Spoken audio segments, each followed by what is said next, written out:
Ne laissez pas les personnes négatives et toxiques louer de l'espace dans votre tête.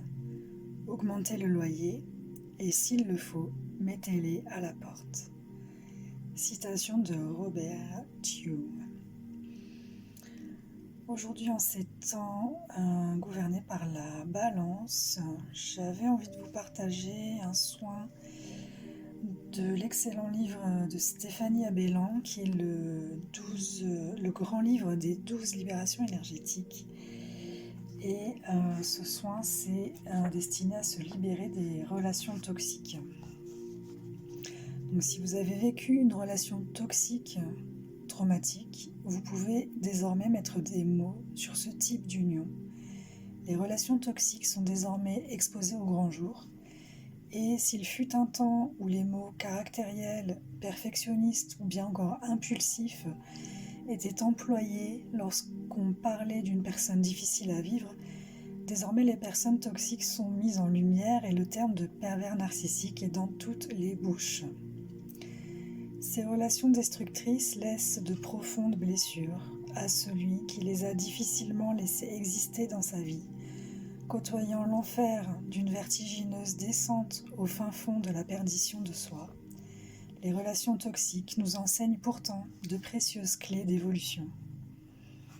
Un chef despotique, un amoureux liberticide ou bien encore une amie n'ayant pas de bonnes intentions, les personnes toxiques n'ont jamais réellement conscience de leur état. Ce sont des personnes ayant de profondes blessures d'amour-propre qui ont souffert, enfant, d'un manque d'amour avéré ou parfois insatiable. Par conséquent, ils n'ont pas d'autre code de conduite que ceux qu'ils utilisent présentement. Loin de nous l'idée d'excuser leur comportement odieux et dévastateur, mais une des clés de libération puissante est l'empathie. Comprendre que derrière chaque acte ou attitude délétère se trouve une personne souffrante qui ne sait pas comment faire pour en sortir. La porte de sortie la plus simple pour eux est donc de rejeter leur mal-être sur une personne solaire, comme vous, chez qui ils puiseront toute l'énergie, tout l'amour et la bienveillance qu'ils ne trouvent pas en eux. Si vous avez côtoyé une personne toxique, vous avez sûrement éprouvé les symptômes suivants: perte de confiance en soi, désalignement entre cœur et mental, baisse de l'estime de soi, peur d'être soi, formatage à ce que l'autre attend, changement de goût et d'idéaux, de principes, de valeurs, ascenseur émotionnel en période de grande euphorie et de bonheur et dispute infernale, dépendance à cette maltraitance, difficulté à s'en affranchir, anxiété, incapacité de projection dans le futur, isolement, éloignement des proches, honte et enfin épuisement psychique. Lorsque l'on est confronté à une relation toxique, parfois même à plusieurs dans des contextes différents, on traverse une épreuve visant à nous faire comprendre notre valeur et à affirmer notre vrai nous. Ces relations destructrices nous offrent la possibilité de nous affranchir du regard et de l'avis des autres afin de nous trouver réellement, afin d'élever notre confiance et notre estime de nous, afin que plus personne ne puisse venir l'ébranler. Le constat est très simple: si vous avez travaillé et fait fructifier l'amour que vous vous portez et le respect de vous-même, vous n'attirerez plus ce genre de personnes, pour la simple et bonne raison que vous émettrez quelque chose de trop imposant pour eux et qu'ils préféreront aller chercher une victime plus fragile. Grâce aux soins énergétiques suivants, vous allez pouvoir couper définitivement les liens de ces relations qui vous reliaient au passé, afin de commencer à bâtir votre forteresse intérieure qui deviendra imprenable. Donc, je vous invite à vous installer confortablement. prendre une grande inspiration et une grande expiration. Nous allons déprogrammer votre inconscient. Vous ouvrez les yeux et regardez autour de vous. Tout est sombre. Les murs sont en pierre épaisse et il n'y a qu'un minuscule lucarne qui laisse passer le jour. Vos mains et vos pieds sont attachés par des chaînes en fer très épaisses. Vous peinez à déplacer vos membres et préférez rester prostré. Vous vous sentez seul et perdu dans cet endroit austère. Vous vous demandez depuis combien de temps vous êtes ici et êtes pris de panique. Qui voudrait rester dans ce lieu ? Vous tentez de mouvoir vos chaînes et cherchez une sortie lorsque vous apercevez une main passant à travers le minuscule entrebâillement de la lucarne. C'est votre conjoint. Sa main tient une petite fiole à moitié remplie.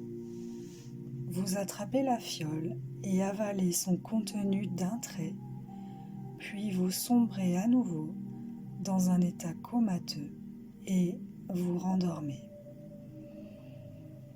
Votre conscience n'est plus dans ce cachot lugubre et vous arrivez à vous extraire du lieu.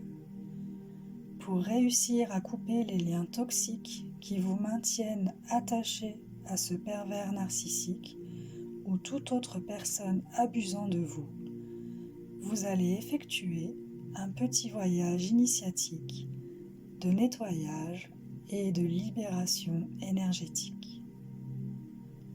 Votre corps physique et votre mental sont restés dans la pièce, mais votre âme, elle, n'a aucune limite, aucune frontière, et c'est elle qui va aller chercher sa propre libération. Votre conscience continue de s'élever et vogue jusqu'à un grand bâtiment blanc. Sur la devanture est écrit « Expérience scientifique ». Vous êtes interpellé, curieux et décidé d'entrer. Un cours magistral est donné et le scientifique tient devant lui 2 casseroles. Ses élèves écoutent, silencieux. Sur le tableau est écrit « L'expérience des 2 casseroles ». Vous regardez méticuleusement et pouvez apercevoir 2 rats dans des cages. L'homme commence la première expérience et balance un rat dans la première casserole remplie d'eau bouillante. Le rat se brûle légèrement, mais bondit très rapidement hors de l'eau, affolé. L'homme s'empresse de le soigner et le remet dans la cage. Tout le monde observe et attend avec impatience, sans vraiment comprendre la suite de l'expérience. Il attrape ensuite le second rat et le pose dans la seconde casserole. Cette fois, le rat ne réagit pas. Vous comprenez que l'eau est froide et que par conséquent, il n'a rien à craindre. Quelques minutes se passent et soudain, l'eau de la casserole se met à bouillir. Le scientifique a augmenté peu à peu le feu.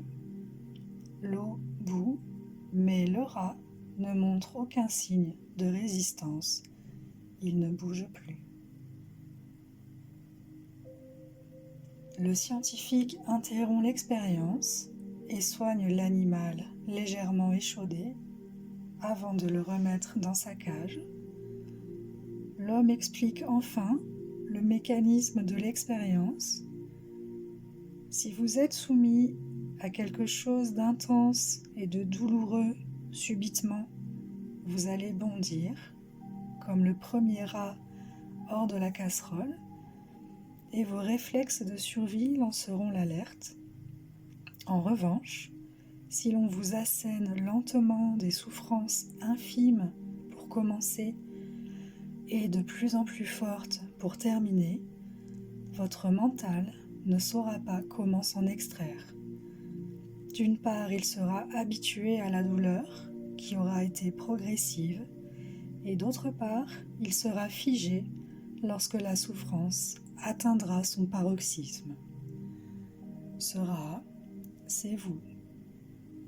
Et cette expérience est réaliste. Elle a été utilisée en psychologie pour démontrer la puissance de soumission mentale dont certaines personnes peuvent faire preuve lorsqu'elles manipulent au quotidien leurs victimes. Vous êtes cet animal sans défense qui a supporté ces souffrances infimes devenues inhumaines. Désormais, votre mental transposera ce qu'il vivra avec cette expérience et, dès les premiers signes, sera à même de sauter de la casserole afin de se protéger.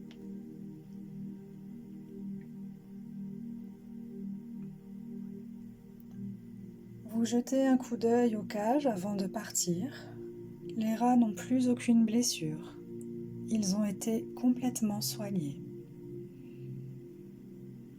Vous ressortez de ce laboratoire plus fort. Vous avez compris une des notions les plus importantes de votre libération. Chaque souffrance infligée, même minime, n'est pas acceptable. Vous ne laisserez plus jamais le pouvoir à quiconque de jouer avec vous. Votre libération mentale a été parfaitement menée, mais il vous faut encore libérer votre corps physique et vous extraire du lieu dans lequel vous vous trouvez. Vous réintégrez votre corps et ouvrez les yeux. Les effets de la fiole commencent à se dissiper et vous vous sentez mieux. Vous vous levez et recommencez à chercher comment sortir d'ici. Une nouvelle fois, la main de votre conjoint ou ex-conjoint repasse par la lucarne et vous tend une fiole. Vous êtes presque prête à l'attraper et l'avaler d'un coup sec, mais vous êtes différente désormais. Quelque chose en vous est méfiant. Vous examinez la fiole et lisez à voix haute le contenu « Amour ». Voilà pourquoi vous n'enleviez pas ces chaînes et attendiez patiemment votre dose d'amour qui n'était distribuée qu'en petite quantité et uniquement à chaque fois que vous décidiez de vous enfuir. Vous soulevez l'étiquette de la fiole et découvrez le vrai contenu de celle-ci. Dépendance. Voilà des semaines, des mois, des années que vous étiez persuadé de recevoir de l'amour, certes en petite quantité, mais vous vous en contentiez, alors qu'en réalité vous ne faisiez qu'absorber un sérum de dépendance. Celui-ci vous donnait l'impression d'être aimé et annulait toute tentative de fuite, tant le sentiment d'amour que vous pensiez recevoir était rassurant.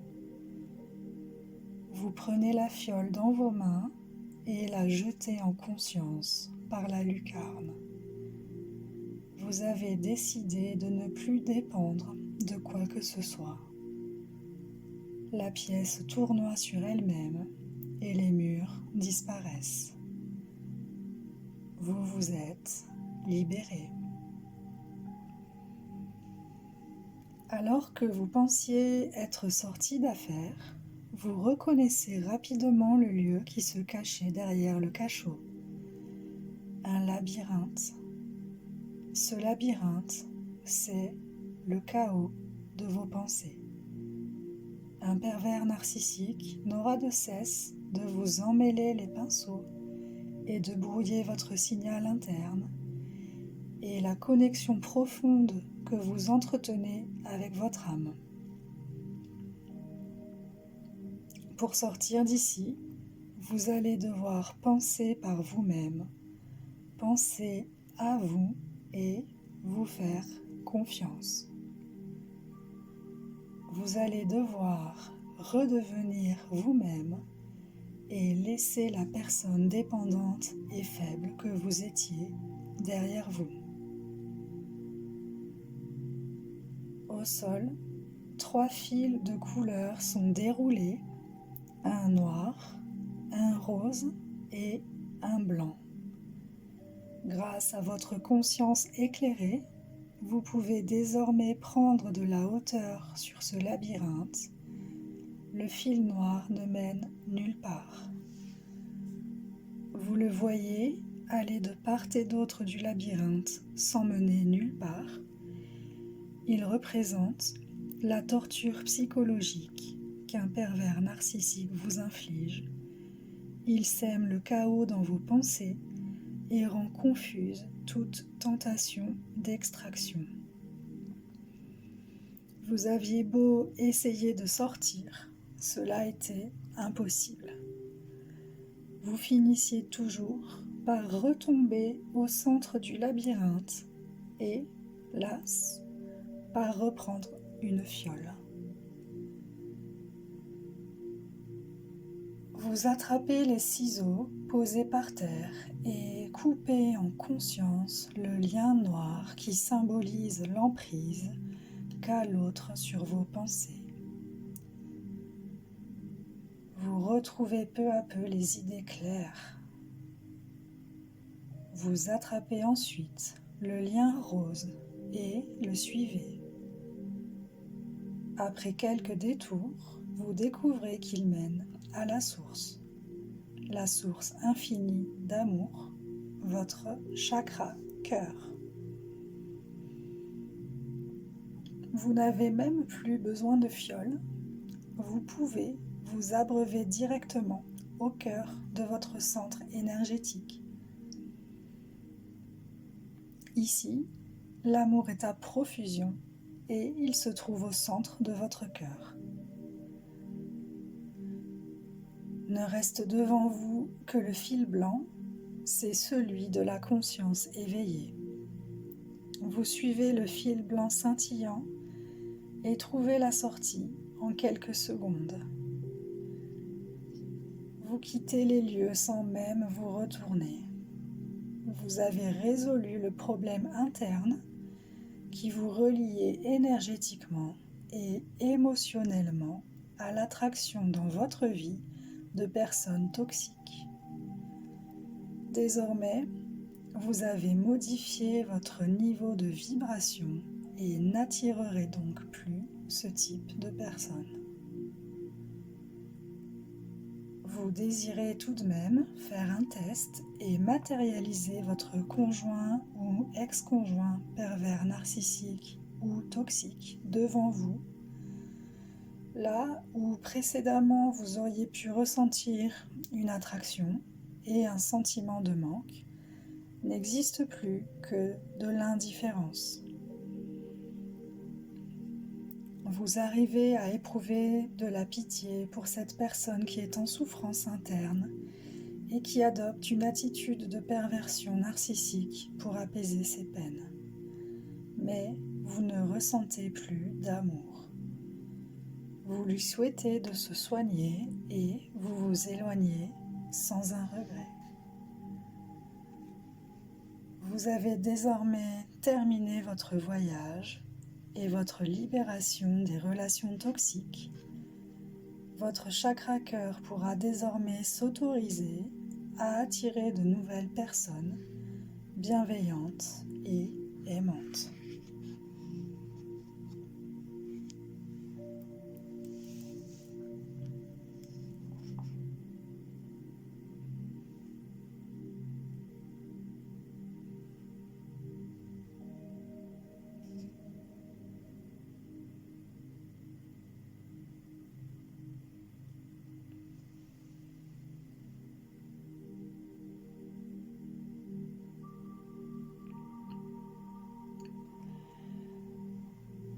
Maintenant qu'on a déprogrammé l'inconscient, on va pouvoir aller reprogrammer le conscient avec des exercices pratiques. L'auteur du livre nous propose 3 exercices. Le premier va servir à purifier son habitat. Si vous avez fréquenté amoureusement ou amicalement une personne toxique, vous avez côtoyé des énergies qui ont fait chuter votre taux vibratoire général, d'autant plus si ces personnes sont entrées dans votre foyer ou y vivaient. Ces énergies sont des entités qui se nourrissent de votre détresse, de votre tristesse, de vos peurs. À chaque fois que vous les alimentez, elles s'installent davantage. Le but de cet exercice est dans un premier temps de libérer le plus possible cet amas négatif qui rôde dans votre cocon personnel. Afin de purifier votre habitat, il faudra vous munir d'un bâton de sauge ou de palo santo. Le bouquet s'utilise en fumigation. Il suffira d'allumer le bout du bouquet pour qu'une fumée purifiante commence à s'élever. Ouvrez grand vos fenêtres afin que tous les résidus énergético-émotionnels partent en leur direction et commencez minutieusement à passer à la sauge toutes vos pièces. Diffusez la fumée sur chaque arête de vos murs. Commencez par les arêtes du bas. Suivez le mur sur sa longueur, puis faites les arêtes du haut, toujours en tenant votre bouquet le long de l'arête du mur et terminez par celle située aux angles de chaque mur. Répétez cette technique pour chacune de vos pièces. N'hésitez pas à la renouveler régulièrement chaque fois que vous sentez que vous êtes entouré d'énergie négative.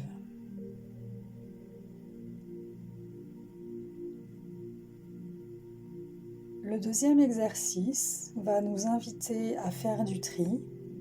Si vous avez été en contact avec une personne toxique, vous avez pu recevoir de sa part des présents ou posséder encore des objets lui appartenant ou qui sont rattachés à son souvenir. Dans la mesure du possible, il est conseillé de se débarrasser de tout ce qui peut être en lien avec ces personnes afin de ne pas réactiver à chaque fois que vous croisez l'objet une forme de souvenir qui vous lierait toujours à elle. Si vous ne voulez pas vous séparer de l'objet car il serait d'une grande valeur, comme un canapé ou une voiture, purifiez-le à la sauge pour ôter l'empreinte négative qui subsistait et essayez autant que faire se peut de vous approprier d'une nouvelle façon l'objet. Par exemple, recouvrir d'un plaid de couleurs différentes le canapé, ajouter des housses dans la voiture ou rajouter des décorations, des stickers, le but étant de modifier l'énergie et le rapport que vous entretenez avec lui.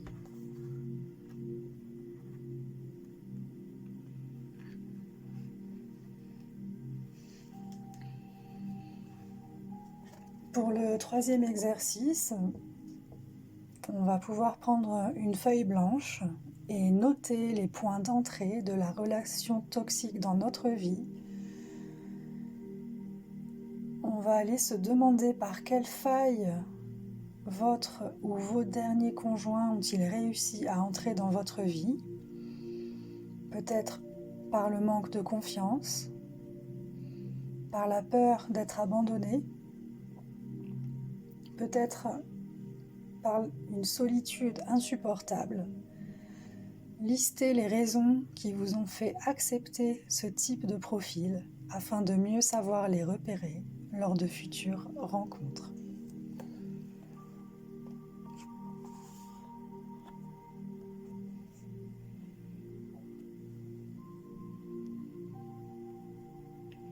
Merci d'avoir écouté jusqu'à la fin. Merci à Stéphanie Abellan pour ses excellents ouvrages.